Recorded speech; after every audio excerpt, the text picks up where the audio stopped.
नमस्कार दोस्तों। तो चलिए आज हम जानते हैं शेयर मार्केट के बारे में कि शेयर मार्केट क्या है, ये कैसे काम करती है, इसकी क्या फ़ायदे और क्या नुकसान है।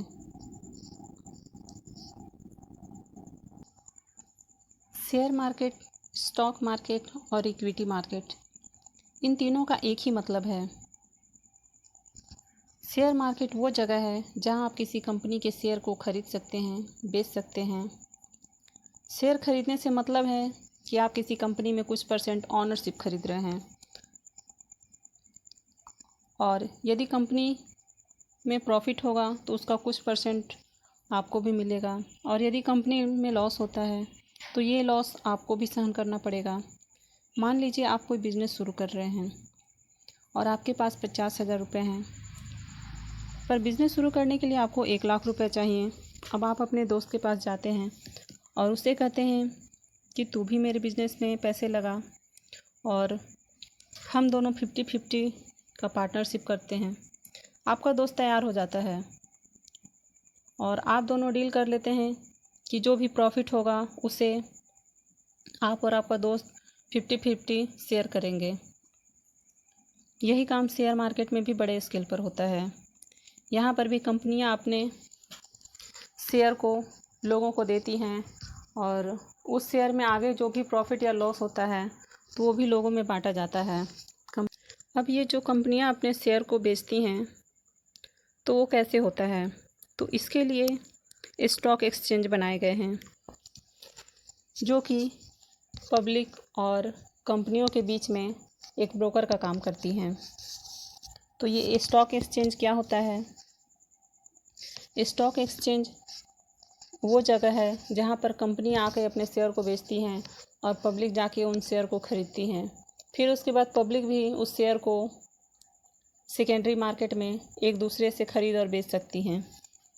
भारत में 2 स्टॉक एक्सचेंज है। पहला है बॉम्बे स्टॉक एक्सचेंज यानी कि BSE और दूसरा है नेशनल स्टॉक एक्सचेंज यानी कि NSE। BSE यानी कि बॉम्बे स्टॉक एक्सचेंज, यह भारत का सबसे पुराना और सबसे बड़ा स्टॉक एक्सचेंज है। BSE की स्थापना 1875 में हुई, लेकिन सेंसेक्स की शुरुआत 1986 में हुई। यह भारत का पहला इक्विटी इंडेक्स है और सेंसेक्स में BSE की टॉप 30 लिस्टेड कंपनियां होती हैं।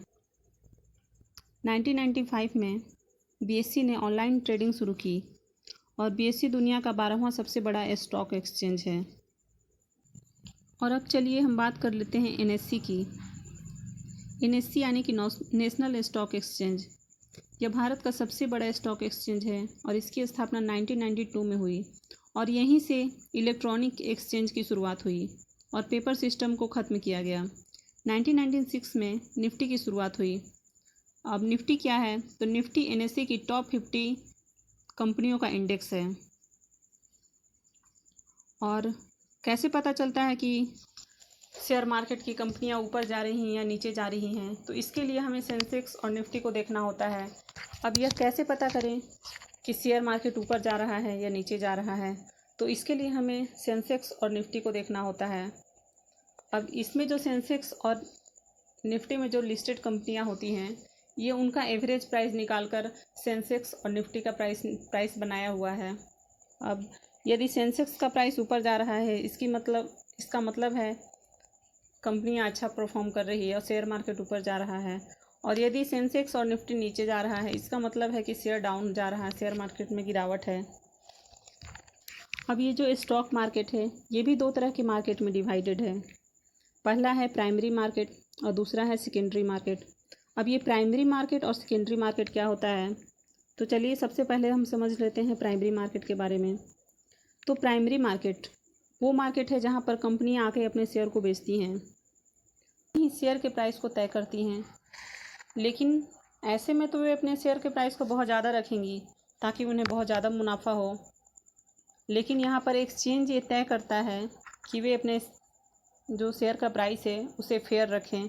इसके लिए उन्हें बहुत सारे रूल्स और रेगुलेशन को भी फॉलो करना होता है और इसी की वजह से कंपनियां अपने प्राइस को बहुत ज़्यादा हाई नहीं रख पाती हैं। उनका एक एवरेज प्राइस होता है, एक रेंज होता है प्राइस का। अब कंपनी का जो प्राइस होता है वे सिर्फ उसके ऑनर ही नहीं तय करते हैं, ये बहुत बार शेयर की सप्लाई और डिमांड पर भी निर्भर करती है। यदि मार्केट में शेयर की बहुत ज़्यादा डिमांड है तो कंपनियों का शेयर प्राइस हाई हो जाएगा, और यदि उसकी डिमांड कम है तो कंपनियों का शेयर प्राइस डाउन चला जाएगा। और बहुत बार ऐसा होता है कि किसी कंपनी के शेयर की बिल्कुल भी मार्केट में डिमांड नहीं होती है, तो ऐसे में स्टॉक एक्सचेंज उन कंपनियों को अनलिस्टेड भी कर सकती है। अब कंपनी के जो ऑनर होते हैं वे कभी भी अपने पूरे शेयर को मार्केट में नहीं बेचते हैं, और वे अपना मैक्सिमम स्टेक अपने पास ही रखते हैं ताकि जो डिसीजन मेकिंग पावर है उनके पास रहे। अब 50% से ज़्यादा स्टेक जिनके पास होता है, डिसीजन लेने का पावर भी उनके पास होता है, तो इसलिए कंपनी के ऑनर कभी भी 50% से ज़्यादा नहीं शेयर को बेचते हैं। वे कोशिश करते हैं कि 50% से ज़्यादा स्टेक उनके पास ही रहे ताकि जो कंपनियों का डिसीजन मेकिंग पावर है वो उनके हाथ में रहे। अब चलिए जानते हैं कि ये शेयर मार्केट कैसे काम करता है। तो यदि किसी भी कंपनी को अपने शेयर को एक्सचेंज में लिस्ट करना है, कहने का मतलब है कि यदि उनको अपने शेयर एक्सचेंज के थ्रू बेचना है पब्लिक को, तो उसके लिए सबसे पहले उन्हें पब्लिक लिस्टिंग करनी पड़ती है। इसके लिए कंपनी को आईपीओ लाना पड़ता है। आईपीओ यानी कि इनिशियल पब्लिक ऑफर्स, मतलब कंपनी अपने शेयर पब्लिक को पहली बार ऑफर कर रही है।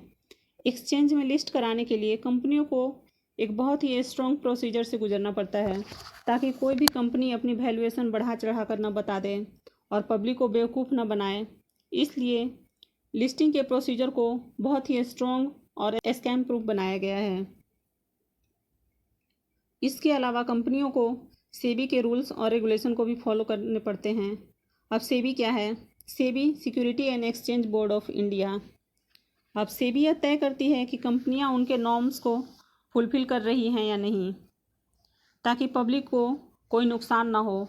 अब यदि किसी भी कंपनी को एक्सचेंज में लिस्ट करना है तो इसके लिए उन्हें सेबी के जितने भी रूल्स और रेगुलेशन हैं उनको फॉलो करना होता है, उनके सारे नॉर्म्स को फुलफ़िल करना होता है, और सेबी यह देखती है कि उनके सारे नॉर्म्स फुलफ़िल हो रहे हैं या नहीं।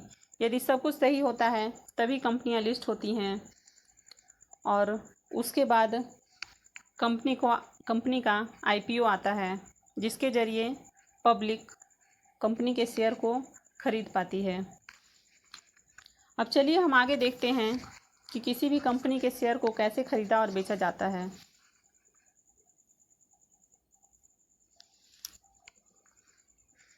अब किसी भी कंपनी के शेयर को खरीदने या बेचने के लिए हमें 3 चीज़ें चाहिए। पहला बैंक अकाउंट, दूसरा ट्रेडिंग अकाउंट और तीसरा डीमैट अकाउंट। अब बैंक अकाउंट क्यों चाहिए? क्योंकि हमें पैसे का लेन देन जो भी करना होता है वो बैंक अकाउंट के थ्रू ही करना होता है। अब ट्रेडिंग अकाउंट क्या है? तो ट्रेडिंग अकाउंट वो अकाउंट है जहाँ पर कंपनी के शेयर को खरीदा और बेचा जाता है। तो फिर हमें डीमैट अकाउंट की क्यों ज़रूरत पड़ती है? अब ट्रेडिंग अकाउंट में कंपनियों के शेयर को आज खरीदेंगे तो हमें आज ही बेचना होता है, उसमें हम होल्ड करके नहीं रख सकते हैं। तो इसके लिए हमें डीमैट अकाउंट की ज़रूरत पड़ती है। डीमैट अकाउंट में हम कंपनी के शेयर को लॉन्ग टाइम के लिए होल्ड करके रख सकते हैं। तो इस तरह हमें किसी भी कंपनी में इन्वेस्ट करने के लिए, कहने का मतलब है किसी भी कंपनी के शेयर को खरीदने के लिए बैंक अकाउंट, ट्रेडिंग अकाउंट और डीमैट अकाउंट की ज़रूरत पड़ती है। आजकल बैंक ये 3-in-1 अकाउंट भी खोल के दे रहे हैं, जिसमें कि ट्रेडिंग अकाउंट, डीमैट अकाउंट भी दोनों शामिल होता है। उसके अलावा मार्केट में बहुत से ब्रोकर हाउसेस भी हैं जो कि ट्रेडिंग और डीमैट अकाउंट खोलते हैं।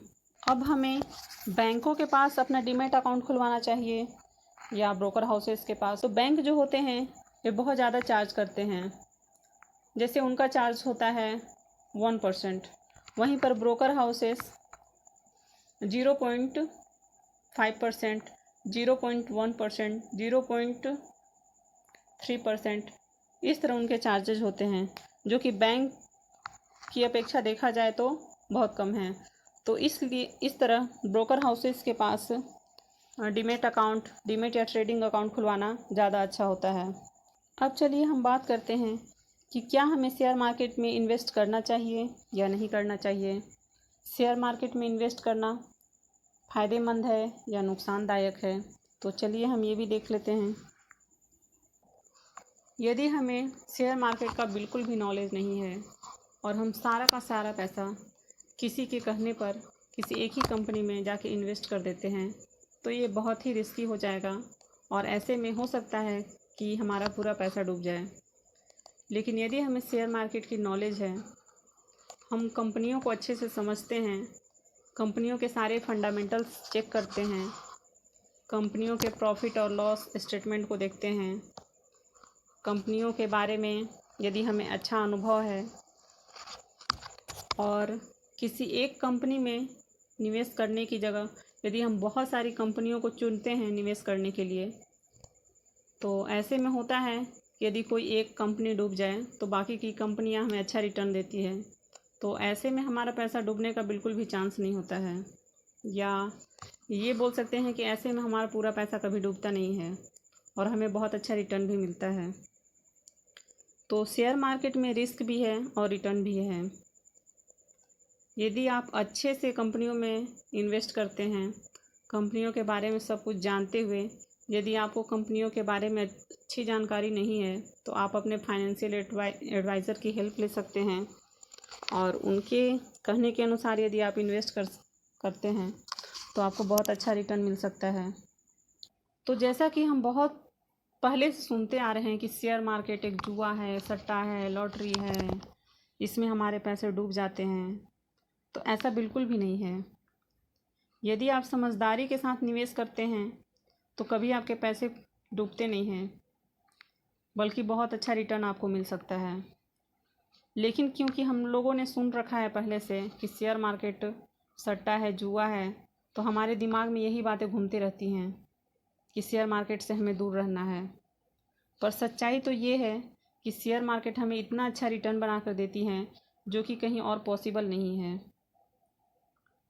किसी भी, चाहे वो रियल एस्टेट हो, एफडी हो, बॉन्ड हो, कोई भी इन्वेस्टमेंट हो, बस शेयर मार्केट जितना अच्छा रिटर्न कभी नहीं मिल सकता है।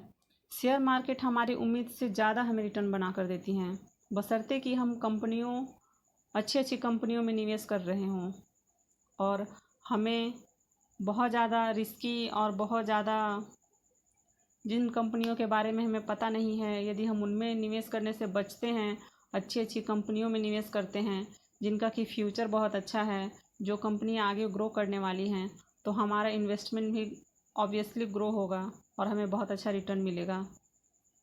तो शेयर मार्केट में हमें ज़रूर इन्वेस्ट करना चाहिए।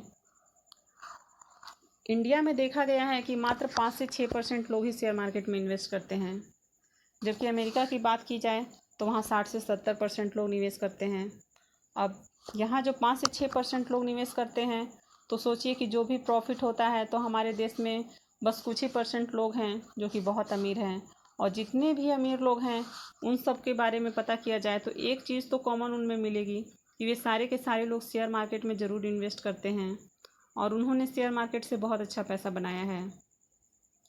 और जितने भी जो इन्वेस्टर होते हैं, बड़े लोग होते हैं, उनका जो रिटर्न होता है वो उतना ज़्यादा हमसे बताया नहीं जाता है, या कहें कि इस चीज़ को उतना ज़्यादा उजागर नहीं किया जाता है पब्लिक में, और इसलिए पब्लिक को उतनी शेयर मार्केट के बारे में नॉलेज ही नहीं है कि शेयर मार्केट में इन्वेस्ट करके बहुत अच्छा रिटर्न भी मिलता है।